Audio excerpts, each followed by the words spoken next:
그 가요 가운데요.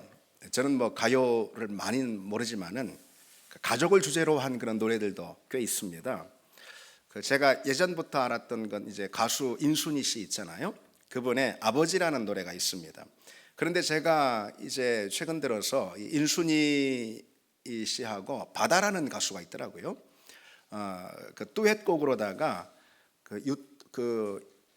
이 아버지라는 노래를 부르는 것을 유튜브로 제가 듣게 되었는데, 예, 막 엄청 감동적이더라고요. 예.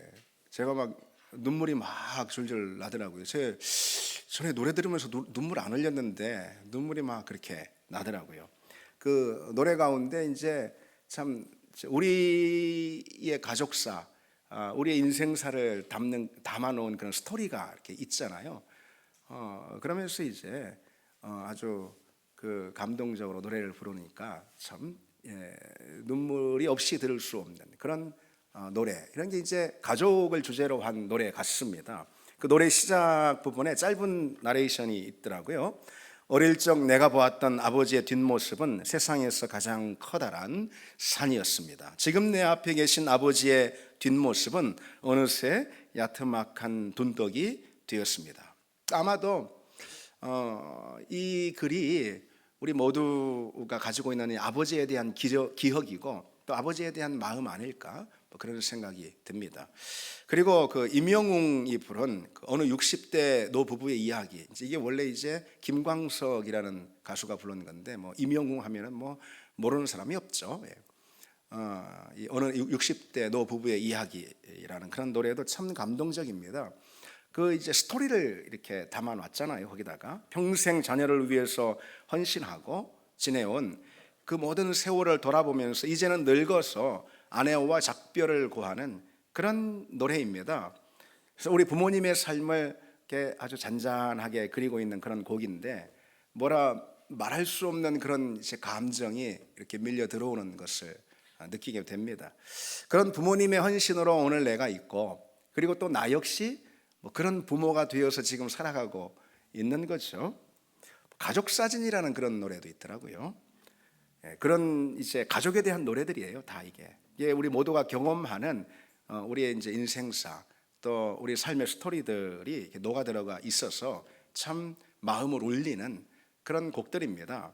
뭐 그런 노래들이, 세상 사람들이 부르는 노래들도요, 노래들이 다 말해주는 것처럼 부모와 자식, 남편과 아내, 이 가족이라는 게 없으면은 이게 여러분 살 수 있겠습니까? 우리가 가족 없이 우리가 인생을 산다, 그건 뭐 상상이라도 할 수가 있습니까? 가족은 내 인생이 빚어지는 자리이죠. 가족은 인생의 가장 중요한 경험들이 만들어지는 그런 자리, 이게 바로 가족입니다. 그리고 우리가 살면서 가지는 여러 감정들이 가장 깊이 녹아있는 자리가 또 가족이기도 합니다. 뭐 사랑, 애증, 기쁨, 눈물, 행복, 애환, 상처, 아픔, 위로, 그리고 그리움, 그리고 아쉬움 등등 있잖아요.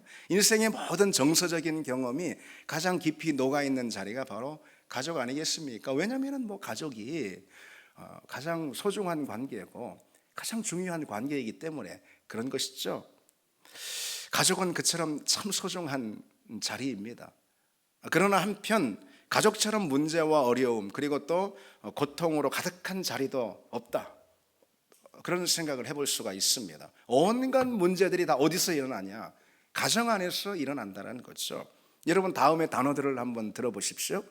유기, 학대, 협박, 감금, 상해, 재물손괴. 이게 무슨 뭐 조직폭력배들의 범죄 항목을 나열하는 것이 아닙니다. 안타깝지만은 끊이지 않고 일어나는 가정폭력의 주된 그런 내용들을 지금 말씀드리는 거예요. 2020년 경찰청 자료에 의하면요, 그해 가정폭력 신고 건수가 22만 2,046건이라고 그럽니다. 그 한 해 동안 일어나는 거. 그리고 더군다나 경찰에 신고된 건수만 그렇다니까 이건 뭐 빙산의 일각 아니겠습니까? 오늘 우리의 가족이 어떤 상황에 처해 있는지 단적으로 보여준다 할 수가 있습니다. 서울시 종합상담실이라는 곳이 있어요.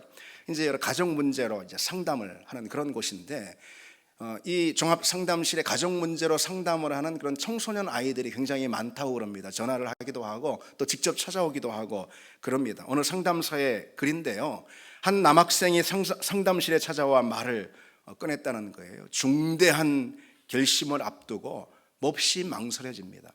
여기서 말하는 중대한 결심은 바로 가출을 뜻합니다. 지금 집을 나가고 싶은데, 뛰쳐나가고 싶은데 대학 진학이 코앞에 있어가지고 너무 걱정이 된다는 것이죠. 이러지도 저러지도 못하고 걱정이 된다는 것이죠. 그렇게 상담을 하면서 이내 서름에 복받쳐가지고 막 흐느껴 우는 그런 이야기를 이 상담사가 글에 적어놨습니다. 이제 그 학생은요, 그런 거예요. 맨날 싸우는 이 부모가 그냥 막 맨날 치고받고 싸우는 거예요. 하루하루 지내는 게 너무 지옥 같아가지고 집을 당장이라도 나가고 싶다라는 것입니다. 여러분, 그런 걸 보면은 가족이라고 다른 아니라는 거예요. 가족이면 된다는 게 아닙니다. 가정 안에서도 지옥을 경험할 수가 있는 거죠. 특히 부모에게 사랑을 받지 못하고 가정에서 건강하게 자라지 못한 그런 자녀들은요, 성장하면 나중에 결코 바르고 온전한 인생을 살아갈 수가 없겠죠. 뭘 여러분 기대할 수가 있겠습니까? 가정은 바르고 온전한 사람으로 살게 하는 그러한 아주 중요한 버팀목이자 울타리가 됩니다. 그렇기 때문에 건강한 가정을 경험하지 못한 사람은 이후에요, 자기 자신을 학대하고 자기 인생을 유기해 버립니다.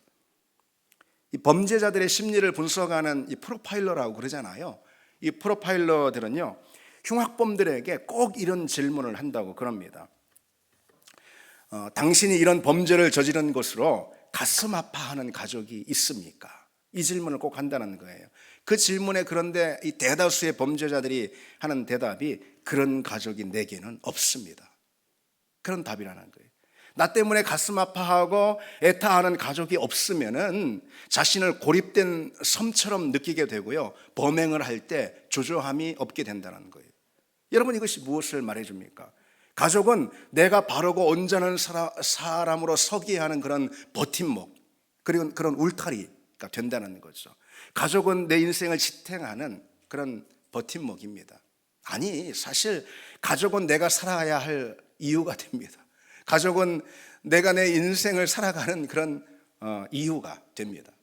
여러분, 그래서 가족처럼 소중한 존재는 없죠. 이건 뭔 말해야 된다는, 말해야 될 필요가 없죠. 이것은 강조할 필요가 없는 내용 아닙니까? 하나님이 주신 가장 소중한 선물, 그게 바로 가정입니다. 그래서 일도 중요하고, 그리고 돈 버는 것도 중요하고, 내 취미 또는 뭐 어떤 성취를 이루는 것도 중요하고, 뭐 다 중요할 수가 있는데, 그런 것이 결코 가족을 앞설 수는 없습니다. 가정보다 먼저일 수는 없죠. 그런데 가족은 늘 내 곁에 있고 내가 뭐 언제나 만날 수 있기 때문에 가족이 소중한지를 잘 모르고 지내는 것입니다. 바로 그게 우리의 문제 아니겠습니까? 그러다가 어떻습니까? 지나면 후회하게 되는 거죠. 그때 내가 좀 더 관심을 좀 가졌을 걸. 그때 내가 상처 준 거, 그게 후회하고요. 관심 갖지 못한 거 후회하고요. 무관심했던 거 말이죠. 그리고 사랑하지 못한 거 후회하고, 그때 좀 더 잘했을 걸. 그런 후회가 우리에게 참 많이 있습니다. 가족을 생각하면서 하는 후회, 그처럼 참 뼈아픈 후회도 없다 말이죠. 근데 우리에게 그런 후회들이 참 많이 있습니다. 가족은 늘 내 곁에 있다, 이렇게 생각하니까요. 19세기 영국의 저명한 학자인 토마스 칼라일이라고 있습니다. 이 칼라일은 당대 최고의 지성으로 연구와 집필을 통해 가지고요, 학문적인 성과뿐만 아니라 대중적인 성공도 대단하게 거두었던 그런 학자였습니다. 이 칼라일은 자신의 비서인 제인 웰시와 결혼을 했습니다. 그런데 이 제인은 아주 훌륭하고 아주 아름다운 그런 여인이었습니다. 총명한 사람이었어요. 결혼 이후에도 자신이 전부터 했던 그 남편의 비서 역할을 계속 이제 했습니다. 그런데 그러다가 그만 병에 들게 된 거예요. 하지만 칼라일은 워낙 일벌레라 가지고요, 자기 아내의 사정을 잘 살피질 못했습니다. 그래서 연구실에 한번 들어가면은 날밤을 새기가 뭐 부지기수였습니다. 그처럼 남편이 너무 바쁘다는 것을 익히 잘 알고 있었기 때문에 제인은 자신이 아프다는 이 사실을 남편에게 알리지 않았습니다. 그녀는 자신의 질병, 그 질병으로 인한 그런 고통을 참으면서 남편의 비서일을 계속 이제 했습니다. 그런데 안타깝게 자신의 병이 암이라는 사실이 이제 알게 된 거예요. 그러나 남편에게 알리지 않았습니다. 얼마 후에 제이는 침대에 누워서 꼼짝도 할 수 없게 됐습니다. 그런데도 칼라일은 자신의 아내의 병이 암인지도 모르고 이제 조금 누워서 좀 저래 회복하면은 낫겠지, 뭐 이런 생각으로요, 그저 자기 연구에만 몰두했습니다. 그러다 얼마 있다 아내가 세상을 떠난 것이죠. 장례식이 끝난 후에 텅 빈 집에 돌아오니 칼라일은 한 번도 느껴보지 못한 그런 환경인 거예요. 그래서 너무 외롭고 너무 큰 적막 때문에 뭘 할 줄, 어떻게 할 줄을 몰라 했습니다. 그래서 자기가 이제 자기 아내가 누워 있었던 그 침대에 맥이 풀린 채 다 걸터 앉아 있는데, 그때 그의 눈에 침대맡에 놓여 있는 아내의 일기가 띄었습니다. 그래서 아내의 일기를 펼쳐들었습니다. 어제 남편이 나와 1시간이나 같이 있어 주었다. 천국이 따로 없었다. 그 대목을 읽는 순간 칼라일은 충격에 휩싸였습니다. 내가 그날 조금 일찍 들어와서 아내와 함께 있어 줬을 뿐인데 그것을 천국이라고 표현하다니 가슴이 메였습니다. 그런데 좀 더 읽다가 정말 가슴이 무너져 내렸습니다. 오늘은 아픈 몸으로 하루 종일 방에 누워 남편의 발자국 소리가 들리기를 간절히 기다렸다. 그러나 남편은 연구가 너무 바쁜가 보다.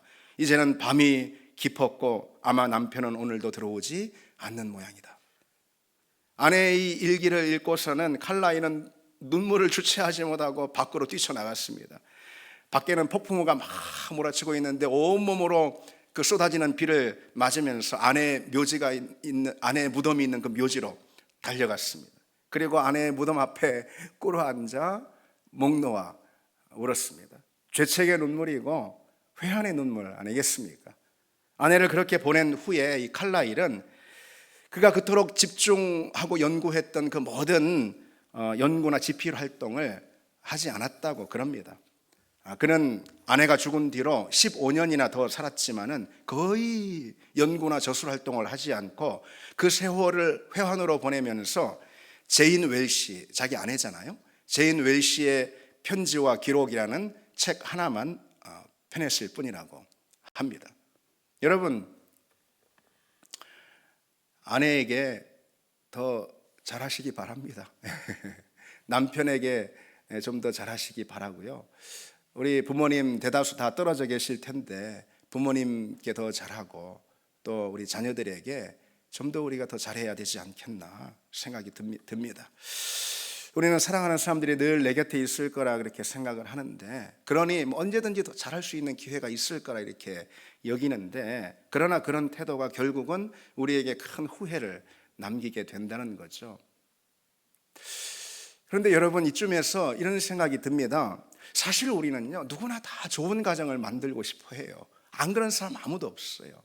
누구나 다 행복한 가정을 갖기를 원합니다.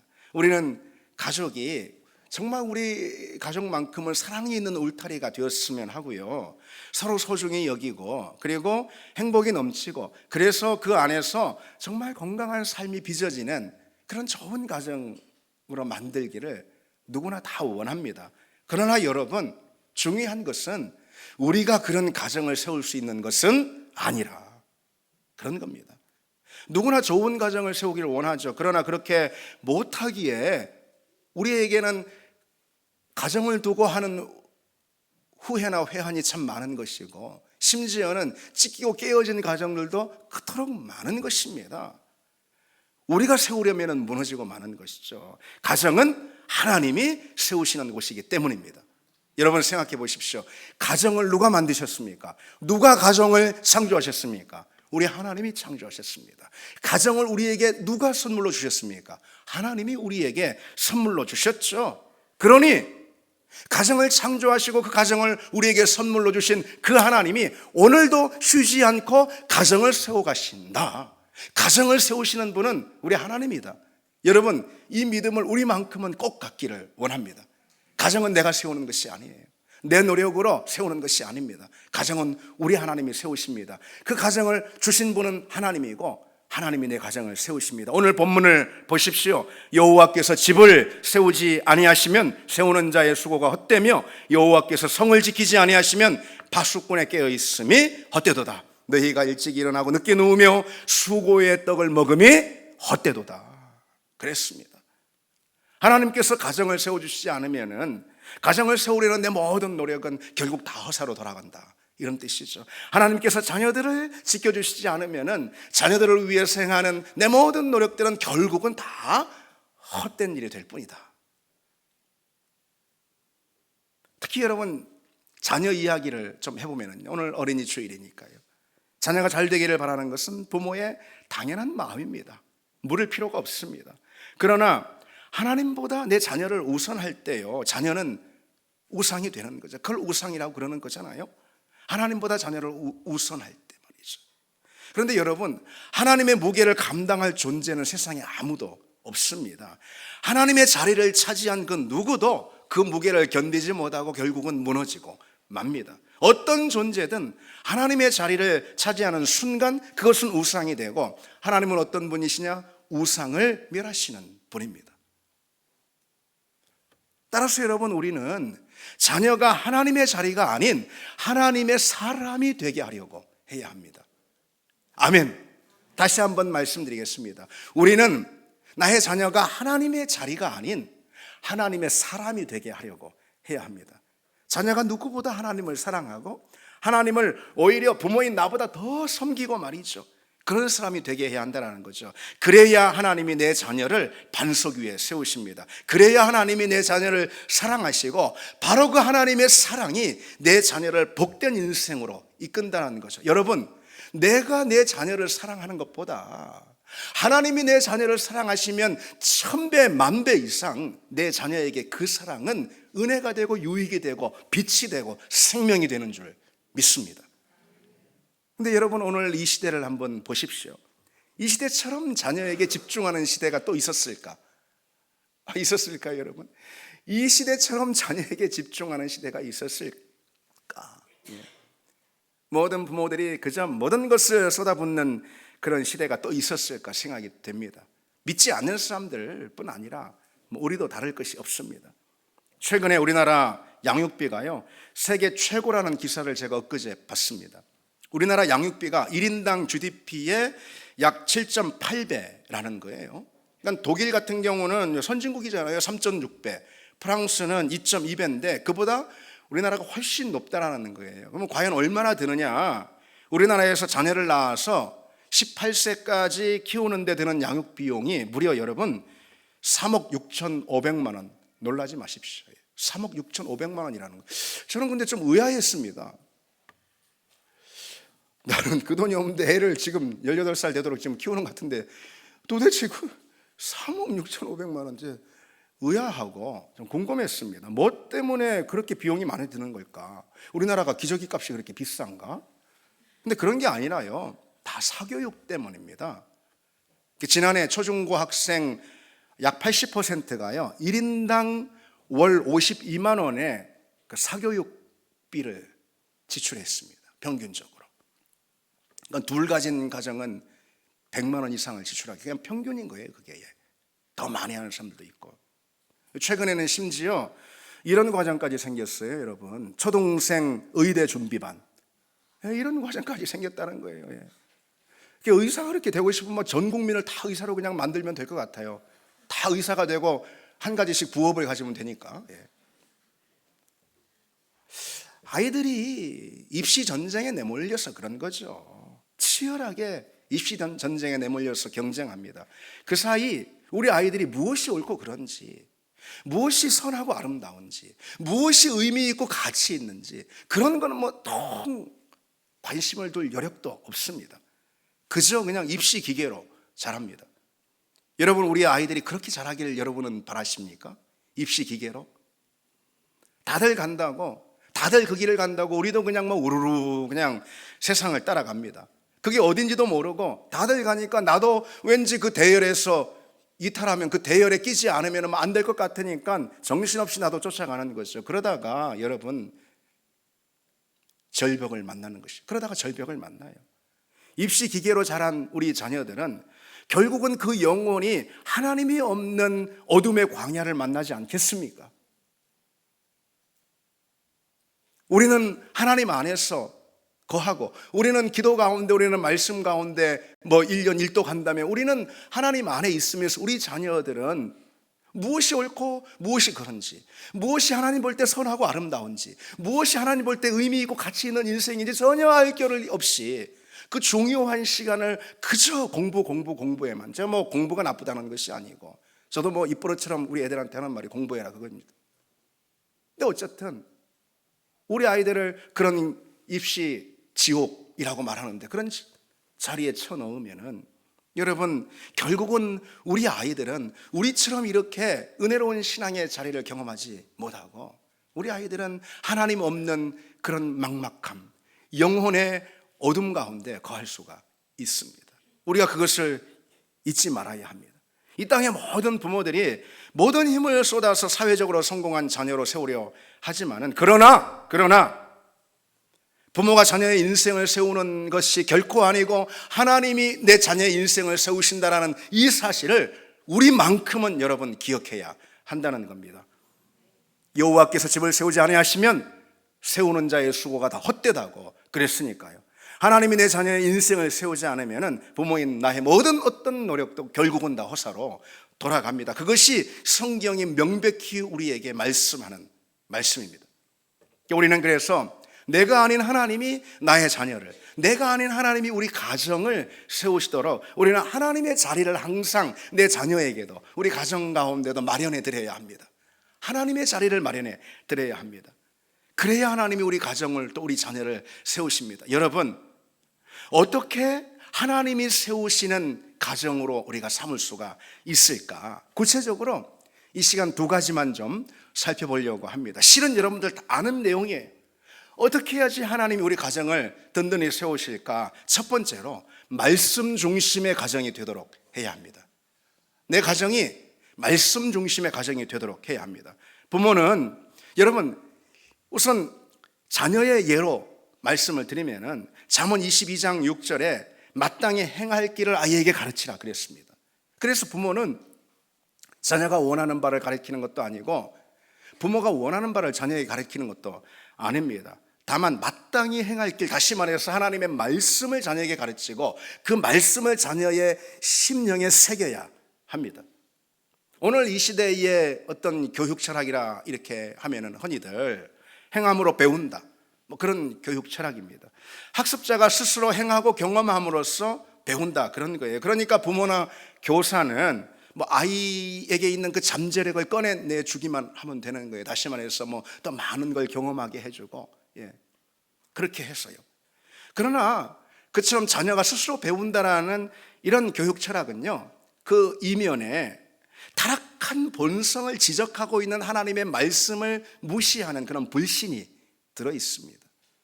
아이든 부모든 누구든 말이죠.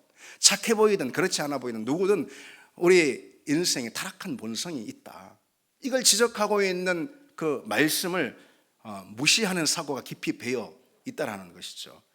성경의 교육 원리는요, 행함으로 배운다가 아니에요. 들음으로 배운다입니다. 제가 사실 거듭 말씀드리는 바예요. 이것은 들음으로 배운다. 자녀는 하나님의 말씀을 들음으로 바른 길, 생명의 길을 배우게 되고 그 길로 인도를 받게 됩니다. 신명기 6장에 오늘 내가 네게 명하는 이 말씀을 너는 마음에 새기고 내 자녀에게 부지런히 가르치며 집에 앉았을 때든지 길을 갈 때든지 누워 있을 때든지 일어날 때든지 이 말씀을 강론하라 그랬습니다. 끊임없이 반복해서 말씀을 가르치고 진리를 배우게 하고 하나님을 알게 하는 그런 신앙교육이 우선이라는 거죠. 그렇게 되려면은 부모인 내가 먼저 자녀에게 하나님 우선, 항상 아빠는, 엄마는, 우리 가정은 언제나 하나님 우선, 하나님 말씀 우선, 그것을 보여줘야 하는 것입니다. 자녀에게. 그래야지 자녀에게 와가지고 자 창세기부터 펴봐 이렇게 가르치는 게 아니란 말이죠. 부모가 자기의 삶을 통해서 얼마나 하나님의 말씀을 순종하고 얼마나 하나님을 섬기고 있는지 자녀가 그것을 눈으로 볼 수 있게끔, 그게 바로 신앙 우선 교육인 것입니다. 그러면은 여러분, 우리가 이 사실을 믿어야 합니다. 하나님의 말씀이 자녀의 인생을 든든히 세울 줄 믿습니다. 모든 형편이 때로 부족하고 형편이 안 된다 하더라도 말씀이 결국은 자녀를 붙들고 그 말씀이 결국 자녀의 삶을 일으켜 세운다는 것이죠. 여러분, 부모인 우리는 그 믿음을 항상 갖고 있어야 합니다. 내 자녀가 어디 다른 사람 가정보다도 뭐가 좀 부족하고 형편이 뭐 좀 어려워서 부모로서 뭘 못해주니 안타까운 것도 있고 또 그럴 수 있잖아요, 여러분. 그러나 여러분, 그럴 필요가 없습니다. 말씀 우선 교육, 하나님 우선 신앙 교육을 가르치는 거예요. 그러면은 그 말씀이 내 자녀를 붙들고 그 말씀이 내 자녀에게 복을 주고 그 말씀이 내 자녀를 아름답게 그 인생을 세워간다. 이 믿음이 여러분 반드시 우리에게 있어야 합니다. 여러분, 제가 한 사람의 이력을 여러분들에게 한번 소개해 보겠습니다. 한번 여러분 맞춰보시기 바랍니다. 집이 가난해서 학교를 1년밖에 못 다녔습니다. 9살에 어머니가 세상을 떠났습니다. 23살에 다니던 직장을 잃고 주의회 의원에 도전하지만 낙선합니다. 24살에 사업을 시작하지만 도산하고 빚더미에 앉습니다. 26살에 사랑하는 약혼녀가 백혈병으로 죽자 그 상처로 신경쇠약에 걸립니다. 29살에 겨우 몸을 추스르고 주의회 대변인 선거에 나서지만 떨어집니다. 31살에 정부통령 선거위원회에 도전하지만 또 떨어집니다. 34살에 하원의원 선거에서도 낙선합니다. 39살에 하원의원 재선거에 도전하는데 역시 낙선합니다. 45살에 상원의원 선거에서 낙선합니다. 47살에 부통령 선거에 낙선합니다. 49살에 상원의원에 다시 도전하지만 떨어집니다. 그렇게 실패를 밥 먹듯이 했습니다. 하는 일마다 실패하고 도전하는 일마다 꺾였습니다. 그러나 그가 51살 되던 해에 대통령에 당선됩니다. 그리고 그는 미국 역사상 가장 위대하고 또 존경받는 그런 대통령으로 꼽힙니다. 여러분, 누구입니까? 이미 눈치를 채셨겠지만은 아브라함 링컨 대통령입니다. 이 링컨을 연구하는 학자들에 따르면요, 링컨은 그의 인생에서 모두 27번의 큰 실패, 작은 거 빼고 굵직한 큰 실패를 경험했다고 그럽니다.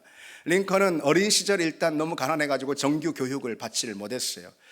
그런 링컨을 교육시킨 사람이 바로 누구냐? 그의 어머니였습니다. 어머니는 아주 독실한 크리스천이었거든요.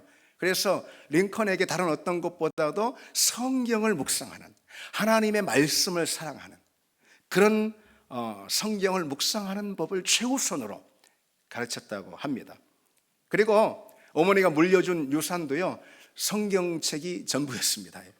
그 어머니는 링컨이 9살 때 그 어린 나이에 링컨을 두고 어머니가 떠나야 하잖아요, 세상을. 참 얼마나 가슴 아팠을까요? 어쨌든 어린 9살짜리 아들 링컨을 두고 이 어머니가 유언으로 남긴 말이 뭐냐? 이 성경의 말씀이 평생에 너의 인생을 지킬 것이다.